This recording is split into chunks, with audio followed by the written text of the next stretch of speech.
causes damage to your home, you can count on us to make things right. And if that weather continues for days or weeks and the water keeps rising, and your car just washed away, and you're pretty sure your neighbor's building an ark, and soon you'll need your boat to get to work, you can count on us to make that right too, because we keep our promises. And in the past 3 years, we've paid out over 40 billion rand in claims, whether big, small or complex. If you're with South Africa's leading insurer, say I. Santam. Insurance good and proper. An authorised FSP. I don't know if we've taken it as seriously as we should have, but it's coming back to haunt us once again. You may remember it was a problem during Fees Must Fall. It's been a problem during the xenophobic incidents that have arisen throughout the country. Police have long been accused of brutalizing citizens, especially the poor and especially black communities. Well, it appears the 21 days lockdown is no different. We're going to be looking at that deadly shooting in Vosloorus. We're also asking the question, why is it some South Africans are openly defying the lockdown regulations? Is it arrogance? Is it ignorance? Does that justify the heavy-handedness, though, of the police in some instances? I mean, in this Vosloorus incident, EWN reporting 4 children reportedly also shot and injured. How do you break the law to enforce it?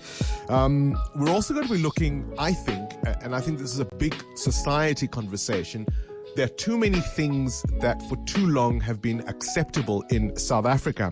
And maybe COVID-19 presents an opportunity for us to reimagine who we are and how our country functions. Why are grannies still dying in queues? Surely we have to find lasting solutions that make that no longer a problem. You follow what I'm trying to say? We've got to find a way of making the lives of the majority of South Africans more tolerable. We're finding solutions now to the homeless. We're housing them, right? We are bringing water to communities that have long lacked it. What have we been waiting for? What have we been waiting for? And what happens, importantly, after COVID-19? The Banking Association of South Africa promised to come back to us with a unified position about what banks will do to try and assist South Africans who are obviously going to be struggling through this time. We'll speak to them coming up after 7 o'clock. And for our political desk conversation, I suppose a more cerebral question around what can we as the citizenry learn and even the government learn from past measures in our history dating back to the apartheid and colonial times, where the law was used as an excuse to achieve political goals during times of crisis and emergencies. Here we are, 26 years into our democracy. We've got a legitimate government. Why are we not seeing a universal buy-in into these regulations? What opportunities are there to be picked, and what have we missed so far? All of that and more on The Breakfast Show. It's a minute after 6. This is Eyewitness News. Thousands can now expect a knock on their doors. This drive is far-reaching, it is intensive, and it is unprecedented in scale. And 2 officers due in the dock over a fatal lockdown shooting.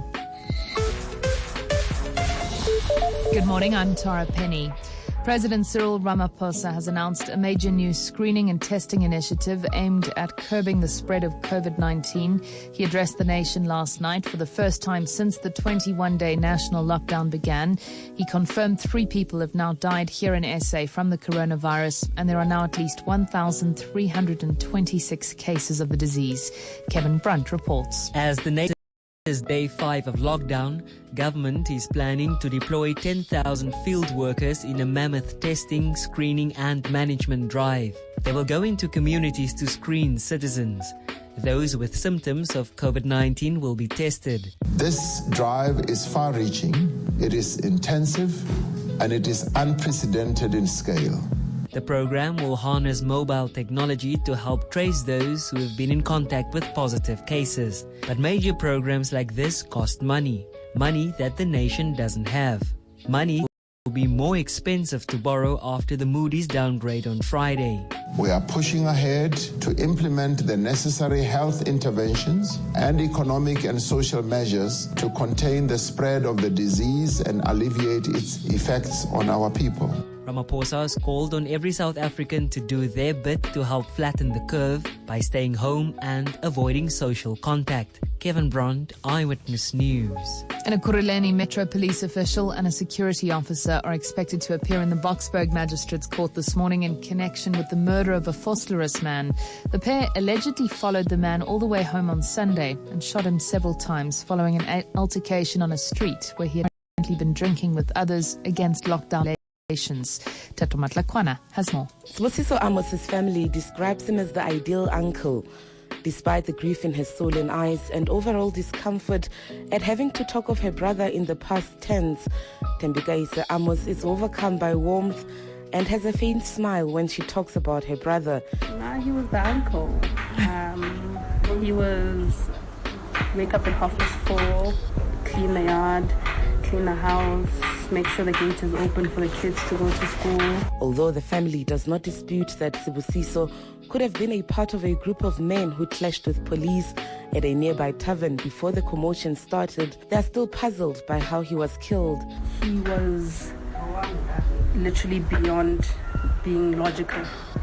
He just shot at him. It was really close range. It wasn't even that far.